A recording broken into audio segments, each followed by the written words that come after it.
अनुशासन देश को महान बनाता है और अनुशासन पढ़ाने वाला, अनुशासन करने वाला कहते हैं कि एक गार्जियन ही होते हैं।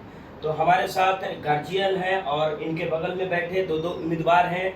एक मुख्य पार्षद के उम्मीदवार हैं और एक उप मुख्य पार्षद के उम्मीदवार हैं और बीच में गार्जियन बैठे हैं जिनका नाम है छोटेलाल राजवंशी। तो सबसे डॉक्टर छोटेलाल राजवंशी। और हम सबसे पहले इनसे ये जानना चाहेंगे, एक ही घर से दो उम्मीदवार बहुत जरूरी है। अच्छा, बहुत जरूरी है। पंचायत नगर परिषद में जी। इस तरह से विकास होना चाहिए वो नहीं हुआ है। अच्छा। हमारा सपना था कि जी। राजगीर को स्वच्छ और सुंदर हाँ। और व्यवस्थित कैसे बनाया जाए। जी। हमने करीबन 20 साल तक देखा, हाँ। ऐसा दिखाई नहीं पड़ा। अच्छा, तो हमें ये निर्णय लेना पड़ा कि ये स्वच्छ और सुंदर हमारा घर से ही हो सकता है और मैंने ये निर्णय लिया। और मुख्य पार्षद के लिए हम अपने बहू को उपस्थित किए और उप मुख्य पार्षद हम अपने बेटी पूजा को उपस्थित किए, जिसके कारण यहाँ से जो विकास का जो धारा बहेगा, जो मार्गदर्शन होगा और अच्छा और व्यवस्थित बनेगा। कहीं जनता ये ना सोच ले कि दो तरफ कहीं एक जीत भी जाए तो एक हार भी जाए, तो कम से कम एक ऐसा जगह। प्रजातंत्र में ऐसा होता नहीं है। अच्छा। प्रजातंत्र में स्वतंत्र है सभी चुनाव लड़ने के लिए। मैं किसी को बाधा नहीं डालता हूँ लड़ने से, लेकिन मुझे ये विश्वास है कि मेरा घर से बहू और बेटी सबसे अव्वल रहेगा, रिकॉर्ड मत से जीतेगा और स्वच्छ और सुंदर बनाने में हमारा सहयोग और दोनों उम्मीदवार खरा उतरेगा। तो अच्छा, इस चुनाव में देख रहे हैं कि दुनिया भर उम्मीदवार खड़े हैं। सबसे पहले मैं जनता भी कंफ्यूज हो सबसे जाता है। पहले मैं बता दूं कि इसमें आधा से अधिक उम्मीदवार अनपढ़ और अशिक्षित आदमी है, जिनको न भाषा का समझ है, न अक्षर का ज्ञान है, न विकास का योजना की जानकारी है और न अफसर की बात सुनता है, न जानता है। वो सिर्फ मट्टी का मूर्त है, उसके पीछे कोई और गुल खिलाता है। और ये सारी चीज सोचकर मैंने शिक्षित और योग्य उम्मीदवार आज इसमें हम पेश किए। एक तरफ बहू है, एक तरफ बेटी है। जी, बहू भी हमारे पढ़ा लिखा डिप्लोमा किए हुए है, बच्ची हमारे मैट्रिक पास किए हुए है। बहू का नाम इंजीनियर डिम्पल राज है और बेटी का नाम कुमारी पूजा है। ये हुए ई डिम्पल राज जो इंजीनियरिंग कर चुके हैं, और ये हुए बेटी पूजा कुमारी जो कैमरा फोकस करते रहेंगे। हाँ, जो शिक्षित है। अच्छा। और हमारे समाज में बहुत सारे उम्मीदवार सिर्फ दस्तखत करने जानते हैं, बस इसके सिवा कुछ नहीं जानते, जिसके कारण योजना में बहुत दिक्कत होता है। उनको गलत योजना बताकर या गलत दिशा में ले जाकर विकास से वंचित कर देता है। इसीलिए विकास के लिए बहुत जरूरी है शिक्षित और चुनाव। अच्छा, आपको ये नहीं लगता कि दुनिया भर उम्मीदवार खड़े हो जाते तो जनता भी थोड़ी देर के लिए कंफ्यूज हो जाती है, क्या करूं ना करूं? जनता उम्मीदवार जनता तय कर लिया है। जनता तय कर लिया कि हमारा कैरेक्टर स्वच्छ और साफ रहा, जिसके कारण कि जनता अब पूरी तरह से स्वस्थ है और व्यवस्थित है कि हमें कहाँ वोट देना है और किनको चुनना है, ये तय कर लिया है। और वो जनता इधर से उधर होने वाली नहीं है। जनता पूरा टारगेट बना लिया है कि हमको कहाँ वोट देना है। अब जनता वो नहीं रहे कि बस बरगला देंगे और वो आपके पीछे चल देंगे। जनता भी शिक्षित और युवा खोज रहा है, क्योंकि अशिक्षित उम्मीदवार होने के कारण, जो पूर्व में शिक्षा नहीं, उसके पास ज्ञान नहीं रहने के कारण बहुत सारी योजना से बाधित हो गया है, जिसमें विकास नहीं हो पाया है। हमने तय किया है कि हमें युवा और शिक्षित उम्मीदवार देकर ही राजगीर को भला कर सकते हैं। राजगीर अब बहुत बड़ा हो गया है, यानी 72,000 कुछ वोटरों की संख्या बढ़ गई है। पहले 19 वार्ड था, 32 वार्ड हो गया है। इसलिए जो और अच्छा उम्मीदवार की पहले वार्ड वगैरह मिलके मतलब कर देते थे गठन अध्यक्ष का, लेकिन अब लोकतंत्र करेगा। जी, लोकतंत्र डायरेक्ट अब जो है मतदाता मालिक के हाथ में चला गया है। अब मतदाता तय करेगा कि हमें कैसा उम्मीदवार चाहिए। पहले जो नगर पंचायत था उसमें वार्ड के द्वारा चुने जाते थे, जिसमें जो है जो अच्छा उम्मीदवार होना चाहिए, अच्छा योग्य होना चाहिए, कोई योग्यता नहीं हो कारण वो हमारा जो है राजगीर का विकास नहीं हो पाया है।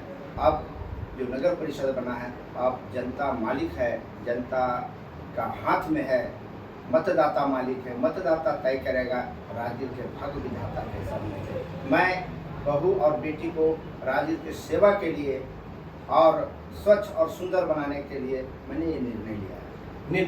तो कई ऐसे भी लोग होंगे कि बोले होंगे कि एक ही घर से दो उम्मीदवार क्यों खड़ी कर दिया, ऐसा बोले होंगे? कोई रॉन्ग कमेंट? नहीं, अभी तक तो किसी तरह का कमेंट नहीं है। सभी लोगों ने सराहा कि अच्छे घर से अच्छा उम्मीदवार आ रहा है, जो हमारा भविष्य राजगीर को अच्छा मिलेगा।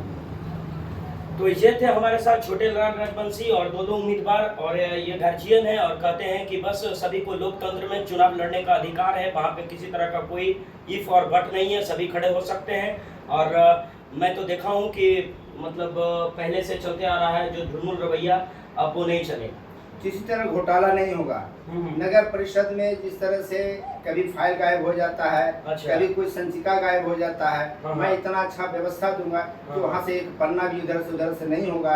हमने देखा जी। कि जब हम नोट यूज कराने गए हम्म। तो ढुलमुल नीति रहा। अच्छा। और यहाँ का जो पदाधिकारी सही रूप में नहीं कर पाए, जिसके कारण बहुत टाइम लगा नोट यूज बनाने में, जबकि सरकार का कोष उसमें दिया जा रहा था, जो नहीं कभी रसीद कटा रहे थे, यानी टैक्स नहीं कटा रहे थे, टैक्स देने के लिए कर रहे थे। लेकिन यहाँ का पदाधिकारी बहुत कम समय दिया, बहुत परेशानी के साथ हमने नोट यूज लिया और उस झेलते हुए सभी लोगों ने यहाँ तक पहुँचा, अपने नाम दर्ज कराया। इसलिए परेशानी को मैं दूर करूँगा और ऑफिस को चुस्त दुरुस्त करूँगा। एक आखिरी सवाल और सबसे अति आवश्यक सवाल, मतलब पुराने जमाने में क्या घट गया है और अब क्या चाहिए, वर्तमान में क्या सोचे हैं? हमने ये सोचा है, एक समय था जो नगर परिषद था, ये राजगीर के ध्रुवा मोड़ पर एक सुपर का 2 सुपर उसमें नाले में गिर गया था। अच्छा। और मशीन रहते हुए उसको नाले में उतार दिया गया, गैस के कारण बेहोश हो गया था। हमारा पहल हुआ, जिसके कारण ये मतलब राजगीर में चौराहे ध्रुवा मोड़ पर था। अच्छा। हमने उसको पहल किया, सवेरे एक जो है सुपर 2 सुपर नाली में गिरा पाया, लेकिन जो है उसको हमने पहल करके उसमें गैस आ गया था, उसको बचाने का काम किया। लेकिन फिर हम लोग उसको बचा लिए निकाल कर, ये बहुत बड़ी बात है। उसके लिए मशीन की जरूरत है, मशीन बाद में आया।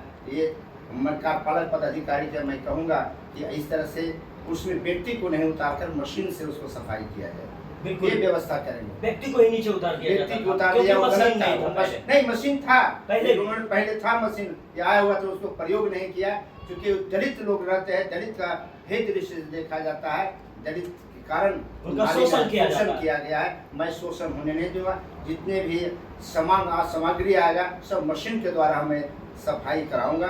व्यक्ति को नहीं उतारेंगे, दलित को नहीं उतारेंगे, क्योंकि जो सब लोगों ने कहा कि दलित लोग ही गंदा काम करता है, काम कोई गंदा नहीं होता है, सब कोई कर सकता है, सबको अधिकार है। वर्षों से करते रहे हैं विज्ञान का तिरस्कार, उसका नतीजा ये हुआ कि भारत गुलाम। लेकिन टेक्नोलॉजी और विज्ञान ने कुछ इस प्रकार छेक लिया है मानव को कि बस एक कीट की तरह लपेट लिया है, और इनका भी ये मानना है कि बस अब मशीन से काम होगा, मानव के साथ एक्सप्लॉयटेशन नहीं करेंगे। जी धन्यवाद। आप जिस तरह की बात कर रहे हैं, सही में मतलब अब टेक्नोलॉजी मेरा इतना डेवलप कर गया, अब आदमी को नाला में उतरने की जरूरत नहीं है। हमारे पास अच्छा से सेट टेक्नोलॉजी है, हम उस टेक्नोलॉजी को प्रयोग करेंगे और नाला को बेहतर करेंगे, कहीं जाम नहीं होगा, समय समय पर उसको देखा करेंगे। हमारा एक बहू और बेटी दोनों मिलकर पहल करेंगे। गांव में जो नया जुटा है, मैं उसको भी स्वच्छ और सुंदर, हमने करीबन 10-15 गाँव को भ्रमण किया है, कहीं अच्छा से व्यवस्था नहीं है, कहीं नाला नहीं है, कहीं नली नहीं है, कहीं शौचालय का व्यवस्था नहीं है। अभी भी लोग शौचालय, स्वच्छ भारत में अभी भी खेत मैदान में शौच के लिए जाते हैं, इसलिए बहुत निंदनीय बात है। मैं उसके लिए सबसे पहले बाथरूम की व्यवस्था कराऊंगा, क्योंकि इसीलिए मैं पढ़ा लिखा उम्मीदवार को पेश किया हूँ, ताकि इस बात को समझे और बहू बेटी को इज्जत सम्मान।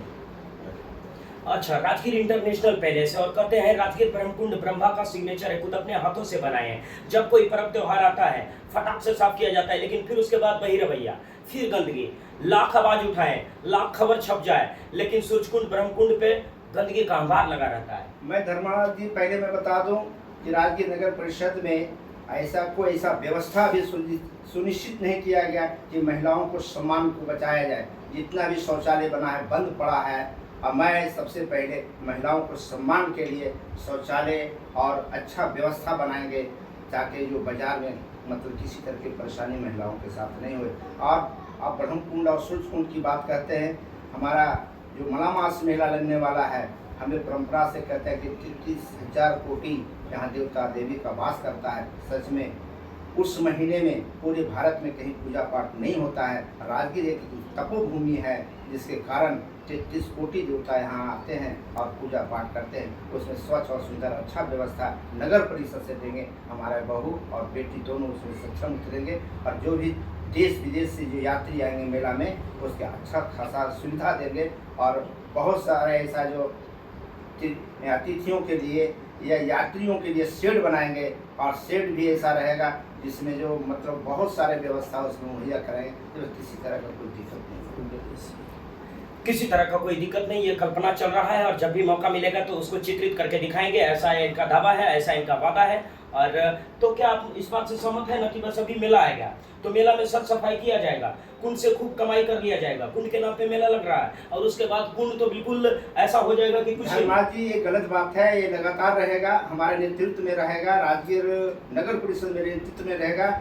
ये विश्व के लोग यहाँ आते जाते हैं, मेला की बात नहीं है। सब दिना स्वच्छ और सुंदर बनाएंगे, क्योंकि हमारा धरोहर है सूर्य कुंड, ब्रह्म कुंड। ये 22 कुंड वामन धारा यहाँ राजगीर में है, जिससे पुण्य प्राप्त करते हैं मेला में आकर। ये मतलब मेला जो है अधिक मास मेला कहा जाता है, जिसमें अधिक मास मेला में पूरे देश के अंदर कहीं पूजा पाठ नहीं होता। राजगीर एक ऐसी तपोभूमि में मतलब जो है 1 महीना का मेला लगता है, जो अधिक मास मेला कहा जाता है।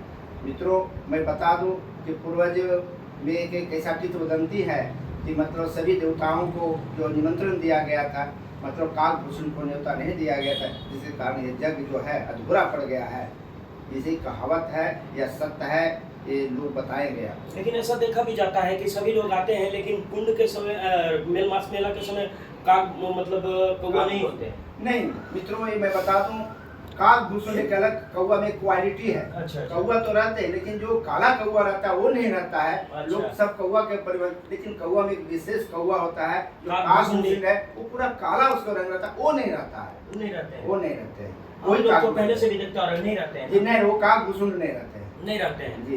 तो ये नेचर है, और नेचर आज भी वर्तमान में देखा जा सकता है वो सिग्नेचर। जी, क्योंकि भारत जो है बड़ा पौराणिक है।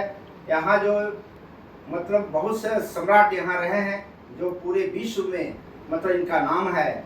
जिस तरह से जरासंध को हम ले लें, बृहदरथ को ले लें, अजातशत्रु को ले लें, बिंबिसार को लें, और बहुत सारे ऐसे सम्राट हमारे मगध का सम्राट रहा है, इसलिए बहुत पुराना राजगीर है और धार्मिक स्थल है, पौराणिक स्थल है, देवों का स्थल है, ये पूजनीय स्थल है। बिहार में ऐसा स्थान कहीं नहीं है। मैं पूरा बिहार भ्रमण किया हूँ। राजगीर एक तमोभूमि के रूप में हम लोग देखते हैं। आप भी एक दलित समाज से आते हैं, कुछ बुद्धा फॉलोअर्स भी कहते हैं मैं राम को भगवान नहीं मानूंगा, महेश को भगवान नहीं मानूंगा, सूरज को भगवान नहीं मानूंगा, ये कहाँ तक सही? मैं जिस दल से मैं जुड़ा हुआ हूँ, मैं सभी मंदिर मस्जिद को एक समान देखते हैं और सभी को पूजा की दृष्टि से देखते हैं। अगर जो बोलता है कि देवता देवी नहीं है, वो नहीं जानता है, हमारा शास्त्र को नहीं जानता, हमारा वेद को नहीं जानता, हमारा पुराण को नहीं जानता। कोई व्यक्ति ऐसा कहता है, क्योंकि शास्त्र और धर्म एक ऐसा चीज है जिसके रास्ते पर चलेंगे, निश्चित उस मानव को और मनुष्य को अच्छा जीवन मिलेगा और अच्छा रास्ता मिलेगा और विकास करेगा। ये थे हमारे साथ डॉक्टर छोटेलाल राजवंशी और इनके साथ दो उम्मीदवार, एक बहू है, एक बेटी है। आप देख रहे थे राजगीर टाइम्स, मैं हूं धर्मराज युधिष्ठिर। धन्यवाद।